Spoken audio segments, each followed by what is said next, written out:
Imagine that it's a sunny day and you're out in forest or mountain for excursion. You feel that you're lost, your battery is dying, but you don't want to lose your contact with the rest of the world. Suddenly you remember that you have something precious in your pocket that can be a game changer. So you take it out, unroll it, connect it to your cell phone, and your battery is charging up again. So this lightweight, flexible, and cheap device is called an organic solar cell. Organic solar cells are made out of carbon-based material that can directly convert sunlight into electricity.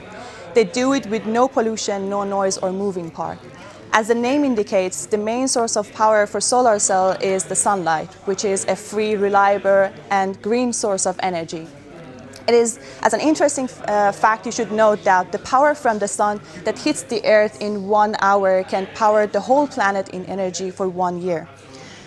Today, the organic solar cells have reached the efficiency of up to 13%. However, there is one problem that needs to be solved in order to close the gap on the commercial market, and that's the low efficiency, low stability and short lifetime. In general, organic solar cells degrade over time, which means that after some time they lose their ability to convert sunlight into electricity. Then that can be due to intrinsic or extrinsic factors such as oxygen or moisture from the air or dynamic and reactive nature of organic materials. One way to prevent that is to encapsulate the devices to prevent or minimize the availability of oxygen and moisture. However, for long-term solutions, we need to fully understand the degradation mechanism that is taking inside the devices, and that is the main scope of my PhD project.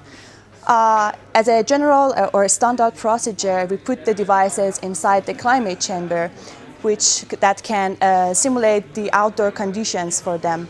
Then the operation of the devices is monitored over time, and the result is a plot that gives the stability or efficiency versus time, from which we can predict the overall lifetime of the devices. Moreover, these devices can be investigated for material or morphology changes so that we can really understand what is going on inside the devices and how is the degradation mechanism. These techniques in general will give us detailed information and from which we can design better and more stable devices. And hopefully soon we can see more of the organic solar cells out there on the market, and there is a better and brighter future for them.